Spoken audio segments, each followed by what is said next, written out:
मेरे प्रिय बच्चे, जब मनुष्य अपने हार के कगार पर खड़ा होता है तो उसके बहुत से कारण होते हैं।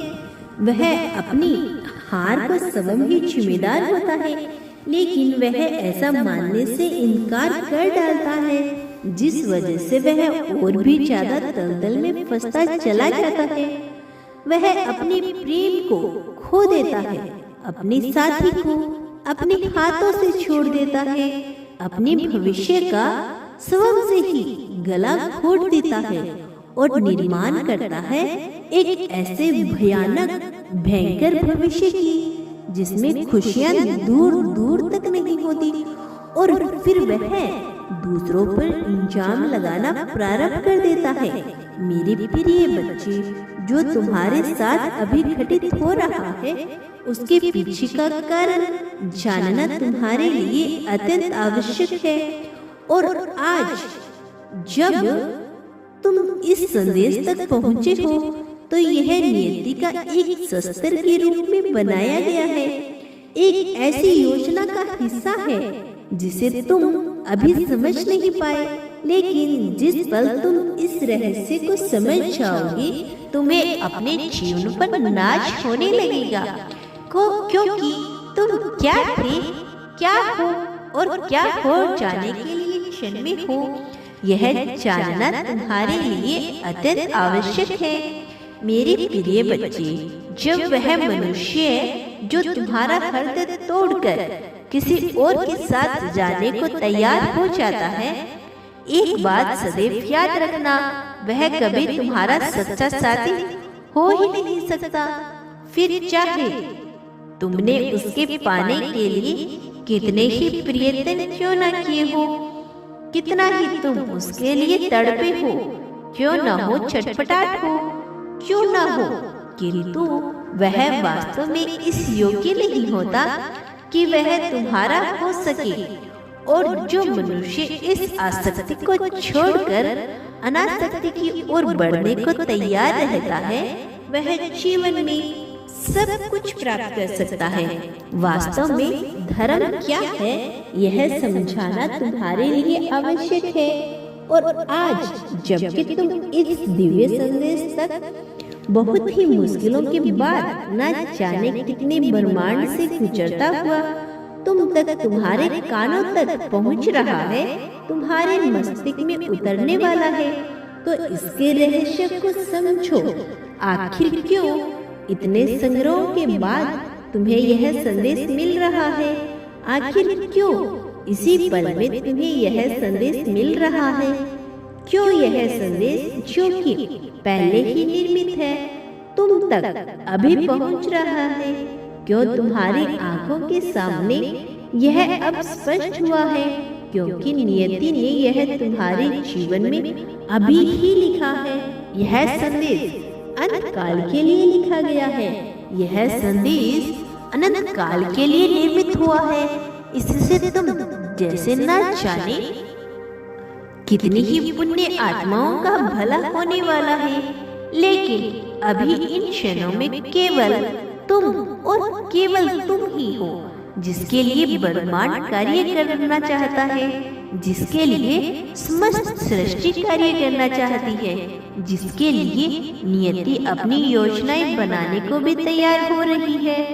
तो तुम अब जब सबके केंद्र बिंदु में हो, तुम अब जब तक सूर्य के मध्यांतर में हो, तो तुम्हें अपनी महत्वता को स्वीकार करना होगा। मेरे प्रिय बच्चे, आसक्ति और अनासक्ति के खेल में ही मोह का जन्म होता है, प्रेम की उत्पत्ति होती है। मनुष्य अपने लक्ष्य से भटकता भी है, लक्ष्य तक पहुंचता भी है। यह चुनाव तुम्हारा होने वाला है और तुम्हारा यह चुनाव बड़ा ही भयंकर होगा, क्योंकि इसके बाद जहाँ एक तरफ विशाल भविष्य तुम्हारा इंतजार कर रहा है, खुशियों से भरा हुआ है, भविष्य तुम्हारा इंतजार कर रहा है, तो वही पीछे दुखों के सौदागर तुम्हें पीछे पड़े हैं, तुम्हें नोच लेना चाहते हैं, तुमसे वह सब कुछ छीन लेना चाहते हैं, छीन लेना चाहते हैं। जिससे तुम्हें खुशियाँ हासिल हो। यदि तुम जरा भी पीछे मुड़े तो तुम कौन सी खाई में गिरोगे तुम जान भी नहीं पाओगे।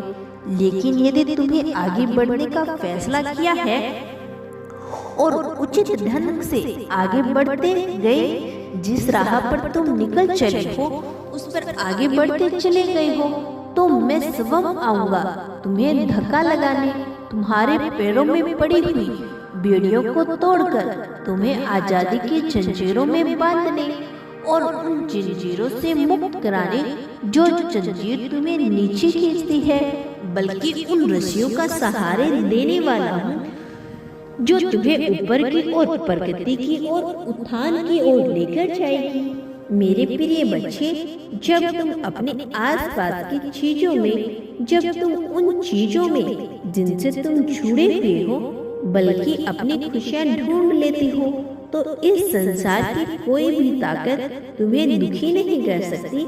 इस पर्यावरण में मौजूद, इस वातावरण में मौजूद प्रत्येक चीज, फिर चाहे वह सजीव हो निर्जीव हो, तुम्हें प्रिय हो जाती है। हर एक चीज तुम्हारी प्रसन्नता का कारण बन जाता है। तुम जिस देवता को मानते हो वह भी तुम्हारे करीब आ जाता है। तुम जिस दानव को मानते हो वह भी तुम्हारी गुलामी करने को विवश हो जाता है। हर कोई तुम्हारे नियंत्रण में आ जाता है, लेकिन चुनाव पूरी तरह से तुम्हारा होगा, तुम्हारा ही रहेगा। तुम क्या चाहते हो मेरे प्रिय बच्चे? मौन को अपना हथियार बनाना तुम्हें सीखना होगा और साई प्रयोग करके तुम्हें सीखना होगा कहाँ मौन रहना है, कहाँ आवाज उठानी है। इस कौशलता को तुम्हें प्राप्त करना है, क्योंकि अब तुम्हारे जीवन से समस्याओं का अंत होने वाला है, दुविधाओं का अंत होने वाला है, परेशानियां पूरी तरह से मिटने वाली है और एक ऐसे भविष्य का निर्माण होने वाला है जिसमें खुशियां ही खुशियां बिखरी हुई होगी। मेरे प्रिय बच्चे, वो जो तुम्हारे बिना कहे तुम्हारी बात को समझ जाए वही तुम्हारा सच्चा प्रेम है।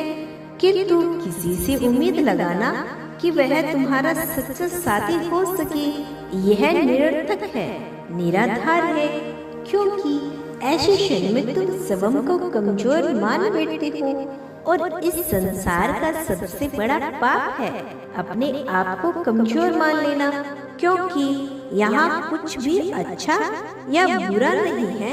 यह जानना तुम्हारे लिए महत्वपूर्ण है कि तुम कौन हो, और इसके लिए यह जानना महत्वपूर्ण है कि कुछ भी अच्छा हो या बुरा नहीं, कुछ भी ऐसा नहीं है जिसे सही या गलत कहा जाए।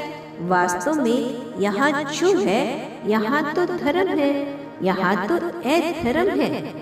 मनुष्य सात्विक और सामाजिक होते हुए भी, पूरी तरह से करुणा से भरा हुआ होते हुए भी, अधर्मग्रस्त मनुष्य भी पूरी तरह से धार्मिक हो सकता है। यहाँ भी चुनाव तुम्हें करना है। वास्तव में धर्म का क्या मूल्य है और धर्म क्या स्थान रखता है, यह जानना तुम्हारे लिए महत्वपूर्ण है। हिंसा करना अधर्म है, यह कोई प्राय नहीं है, कोई परिभाषा नहीं है। इसीलिए तुम्हें यह जानना है कि धर्म और अधर्म वास्तव में क्या है। वास्तव में यह एक ही सिक्के के दो पहलू है। जरा सी चूक तुम्हें अधर्म के मार्ग पर ले जाती है और जरा सी सावधानी तुम्हें धर्म के मार्ग पर आगे प्रदर्शित कर डालती है। चुनाव पूरी तरह से तुम्हारा होता है। तत्कालीन परिस्थिति में जब तुम मौजूद होते हो तो बिना डरे यदि तुम वह करते हो जो उन क्षणों में सबसे ठीक हो, सबसे सही हो, फिर चाहे इसमें हिस्सा ही क्यों न हो रही हो तो भी वह होता है, लेकिन केवल अपने लाभ के लिए, केवल और केवल अपने लाभों के लिए। दूसरों का फायदा उठाना, दूसरों की तकलीफ पहुंचाना, फिर चाहे वह पूरी तरह से अहिंसात्मक ही क्यों ना हो। वह अधर्म का ही प्राय बन जाता है। इसीलिए यह चुनाव तुम्हें ही दिया जा रहा है कि तुम धर्म का साथ देते हो या अधर्म के मार्ग पे चलते हो। मेरे प्रिय बच्चे, काली घनघोर अंधेरी रात तुमसे कुछ कहना चाहती है। तुम जब भी भयभीत होते हो तो अंधकार से डरते हो, किसी के होने के स्वभाव से डरते हो, किसी के न होने के प्रभाव से डरते हो और तुम सही फैसला नहीं ले पाते और इन्हीं क्षणों में तुम अधर्म का साथ देते हो।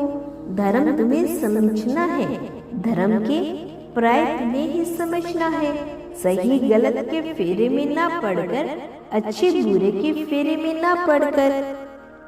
चुनाव तत्कालीन परिस्थितियों में सबसे सटीकता का कारण है। जो चित है वही धर्म है, जो अनुचित है वह अधर्म है। वह हिंसात्मक हो अथवा अहिंसात्मक। यदि ऐसा नहीं होता हो तो फौज में मौजूद प्रत्येक जवान अधर्म कर रहा होता है, क्योंकि वहाँ हिंसा वास्तव में जमीनी हकीकत है। इसीलिए मेरे प्रिय बच्चे, हिंसा और अहिंसा से ऊपर उठकर सोचो और सही गलत से ऊपर उठकर सोचो। किसी भी तत्कालीन परिस्थिति में क्या सही है, सबसे ठीक है वही धर्म है और तुम्हें धर्म का पालन करना है। स्वयं को कमजोर कर लेना सबसे बड़ा अधर्म है और स्वयं को ताकतवर बनाना, मजबूत बनाना ही धर्म है। किंतु ताकतवर बनाने के लिए खुद को दूसरों का लाभ नहीं उठाना, कई बार लाभ उठाना पड़ेगा, किंतु यह तत्कालीन परिस्थिति के हिसाब से होगा। यदि तुम अनावश्यक किसी से लाभ लेते हो तो वह पूरी तरह से हिंसात्मक होता है। यह मानसिक हिस्सा है जिसे जताया और बताया नहीं जा सकता, किंतु यह घटित होती है। मेरे प्रिय बच्चे, अपने आसपास की चीजों में खुशियाँ ढूंढो। दुनिया की कोई भी शक्ति कभी भी तुम्हें दुखी नहीं कर पाएगी, असफलता तुम्हें परेशान नहीं कर पाएगी। जिस प्रकार से हंस दूध में पानी को छोड़कर सिर्फ दूध को ही पी लेता है, ठीक उसी प्रकार से तुम्हें भी संसार से केवल और अच्छे और सकारात्मक विचारों को ही ग्रहण करना है और बुरे विचारों का तत्कालीन त्याग करके आगे बढ़ जाना है।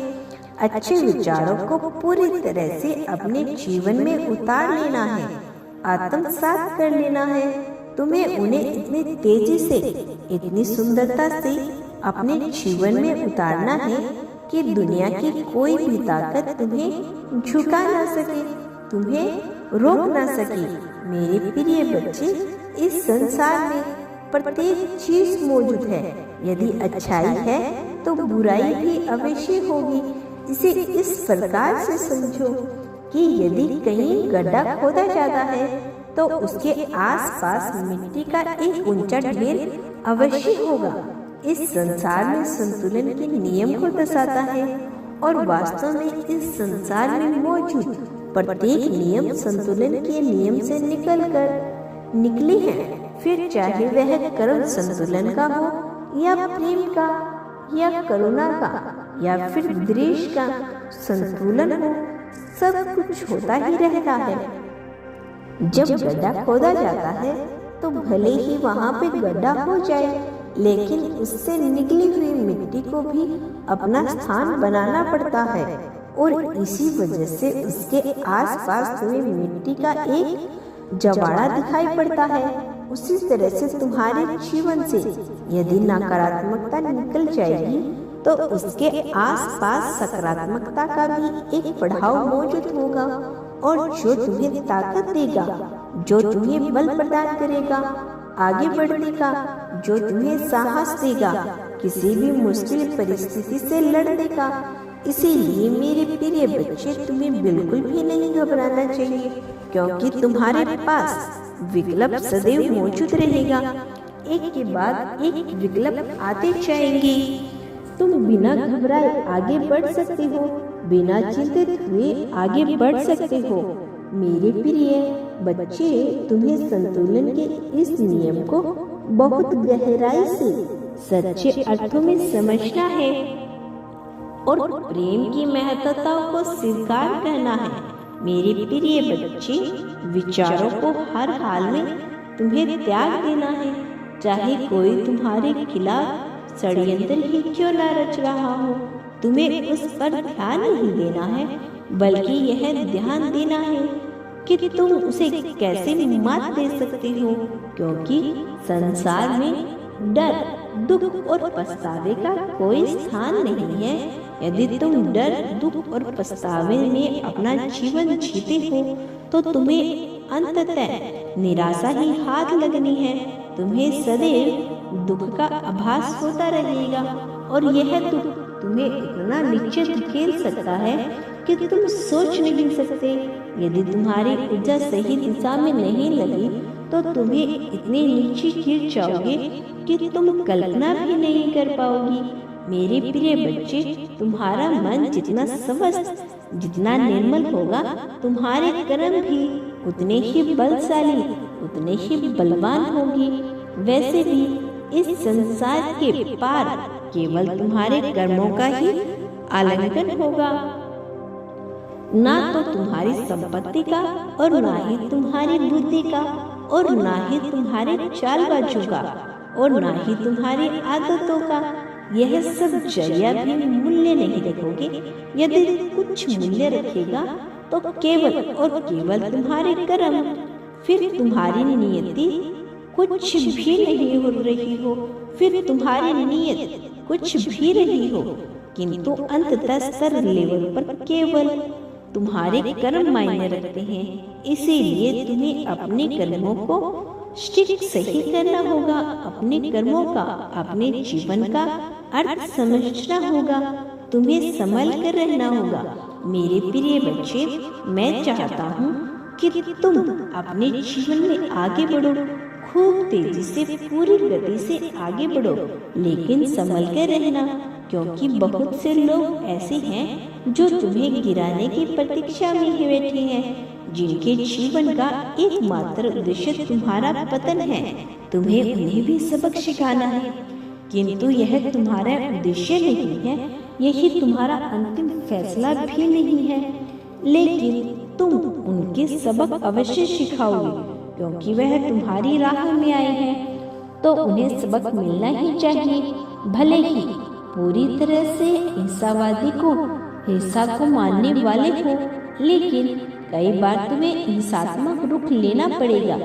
इस जीवन में कई बार तुम्हें अपना रूप लेना पड़ेगा जो तुम सोच भी नहीं सकते। अपने ही रौद्र रूप का सामना तुम्हें स्वयं करना होगा, क्योंकि यदि तुम ऐसा नहीं कर सके तो तुम्हें इतने नीचे गिरा दिया जाएगा कि तुम सोच भी नहीं सकते। मनुष्य में बहुत से रस विद्यमान हैं, वह 9 रस, हास्य, विनोद और दुख के भी वियोग और श्रृंगार के भी, वीर के भी, वीरता के भी, युद्ध में शामिल होने के भी और शांतिपूर्वक अंतिम चिंतन मनन करने के भी तुम्हें सबका उपयोग करना है। लेकिन सही जगह पर सही फैसले का साथ उसके साथ आगे बढ़ना है, जिसके साथ आगे बढ़ना है। अब सारे फैसले तुम्हें लेने हैं और तुम्हारे हर फैसले को सही करने का कार्य मैं करूँगा। यह दायित्व मैं अपने ऊपर लूँगा। इसीलिए मेरे प्रिय बच्चे, बिना डर के आगे बढ़ो, बिना चिंता के आगे बढ़ो। इससे पहले कि कोई तुम्हें पर प्रश्न चिन्ह लगाए, तुम उस प्रश्न चिन्ह को मिटा दो, वह प्रश्न खड़ा ही न होने दो, तो तुम वह करोगे जो करने में बेहतर हो, वह ढूंढो जो करने के लिए तुम्हारा जन्म हुआ है। अपना हर कदम, अपना पूरा ध्यान केवल अपनी खुशियों पर लगाओ। मेरे प्रिय बच्चे, यदि किसी को तुम्हें पसंद करना है तो सबसे सरल यही है कि तुम उसकी दिल खोलकर प्रशंसा कर दो। और प्रशंसा करने के लिए मिथ्या वचन भी बोलना पड़ता है, क्योंकि यदि तुम सत्य, सत्य पर खड़े उतरे बोलोगे तो फिर तो तुम उसकी निंदा भी करोगे। इसीलिए मेरे प्रिय बच्चे, कहाँ पर कौन सी वाणी का उपयोग करना है तुम्हें यह सीखना होगा। अपने किस रस पर कहाँ उपयोग करना है तुम्हें यह विकल्प चुनना ही होगा। ऐसा ना हो कि हास्यपद माहौल में तुम गंभीर होकर शांत रस का उपयोग करो और शांति पूर्वक जगह पर वीर रस का प्रयोग करो। वास्तव में वीरता को तुम्हें अपने भीतर समाहित करना है। तुम वीर हो, एक योद्धा की भांति मजबूत हो। इससे कोई फर्क नहीं पड़ता कि तुम्हारे जीवन में कितनी कमजोरी आई, कितने मौके आए जब तुम कमजोर साबित हुए, जब तुम सामना नहीं कर पाए। लेकिन तुम्हें विचार करना है उन मौकों का जब तुमने ना किया। छोटा सही लेकिन तुम लड़े हो, अपने लिए खड़े हुए हो और वास्तव में तुम्हारे पास अपने गर्व करने की अनगिनत मौके हैं। तुम्हें केवल अपनी बुद्धि को खोलना है। तुम वह हो जो तुम सोच नहीं सकते। वास्तव में तुम महानता के लिए उत्पन्न हुए हो। एक ऐसे मनुष्य हो जिसके बारे में साधारण शब्दों में बताया नहीं जा सकता। मेरे प्रिय बच्चे, गंभीरता पूर्वक विचार करो कि तुम्हारे लिए क्या महत्वपूर्ण है। तुम्हारे लिए जो सबसे सही है तुम्हें वह जानना ही होगा। तुम्हारे जीवन में प्रेम मैं करने वाला हूँ, लेकिन जब तुम्हारा जीवन प्रेम से भरा हुआ होगा तब भी काले बादल छाएंगे, तब भी फूल मुरझाएंगे, तब भी तुम्हारे ऊपर हानि का संकट बना ही रहेगा, क्योंकि दुश्मन सदैव मौजूद रहेंगे। क्योंकि यह उस गड्ढे के समान है जिसमें एक तरफ तो चट्टान खड़ी होती है, लेकिन जब तुम स्वयं ही गड्ढे खोदते रहोगे तो दूसरी तरफ गड्ढा बन ही जाता है। तुम चाहे कितना भी प्रयास क्यों ना कर लो, सकारात्मक रहने का नकारात्मकता अपना स्थान अवश्य लेगी। लेकिन तुम्हें उस नकारात्मक से भयभीत नहीं होना है, तुम्हें घबराना नहीं है, क्योंकि उसी नकारात्मक को पूरी तरह से संतुलन करने के लिए तुम्हारे पास सकारात्मक का पूरा पर्वत, पूरा का पूरा पहाड़ मौजूद होगा। मेरे प्रिय बच्चे, अपने में भी उतरो, अपने जीवन की सच्चाई को जानो। वह क्या है जो तुमसे छूट गया है, वह क्या है जो तुम्हें प्रदान किया जा रहा है, उसे संग्रह स्वीकार करो और आगे बढ़ो। तुम यह नहीं जानते कि तुम्हारे भविष्य में क्या लिखा है। भविष्य का पिटारा तुम्हारे लिए कौन सी रचना लेकर आ रहा है, लेकिन केवल तुम हमेशा एक बात सदैव याद रखना, मैं सदैव तुम्हारे साथ हूँ।